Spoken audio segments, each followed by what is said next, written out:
Very good morning. Beauty and the Beast. Many years ago, a merchant had three daughters. The first two were born when business was good, and he spoiled them rotten. How they loved their fine clothes, pearl necklaces, and pretty ponies. The youngest came as a gift to brighten up hard times. Her name was Belle and she was beautiful in name, looks, and temper. The merchant was due to go abroad. He asked the girls what gifts he should bring back. The elder sisters demanded expensive things, but Belle asked merely for a red rose. I am sorry to say that the business trip went badly. The merchant's ship failed to come in, and he could not afford to buy the promised presents for his daughters.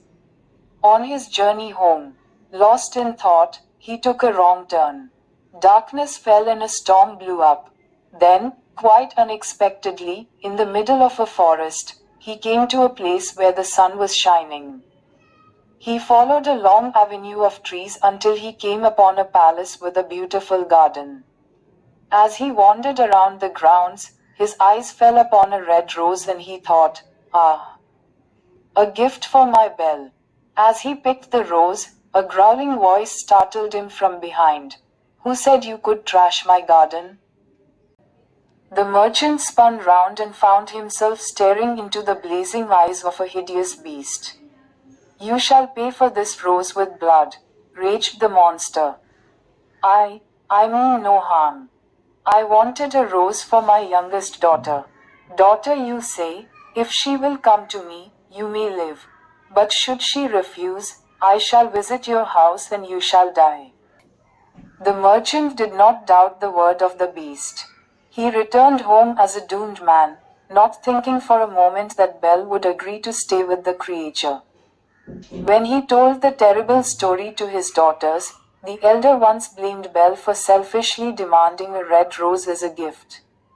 She herself said, Father, you must take me to this beast before he comes for you.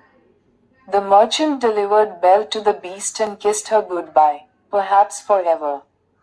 Belle tried to look into the face of the beast, but had to glance away because he was so disgusting to her eyes.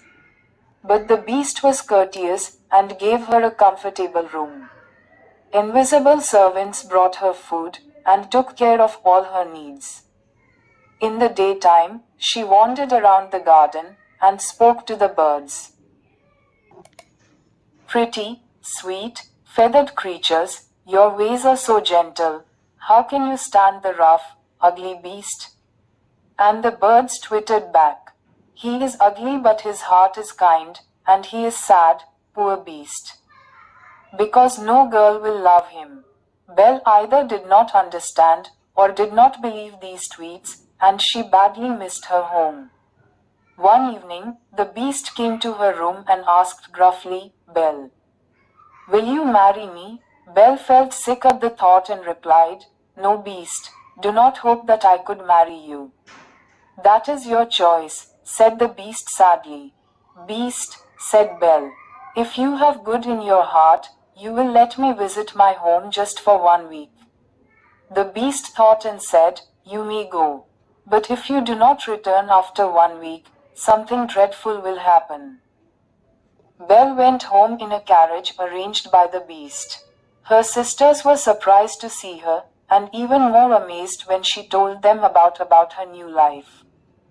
They were even jealous when they heard about the luxury of the palace, and they tried to delay her return. Belle lingered until, one day, she looked at her hand and saw a ring that the beast had given her. What is this strange feeling? She thought. Can it be that I miss him? She rubbed the ring and in an instant she was transported back to the palace. Beast, where are you? She called as she hurried through the echoing halls in search of him. She recalled his words that something dreadful might happen, and she thought, did he mean to me or to him, or to both of us? Once out in the garden she ran up and down the hedgerows crying, Beast, beast, where are you? The birds tweeted, Hurry, hurry. He is hiding in the folly and there is no time to lose.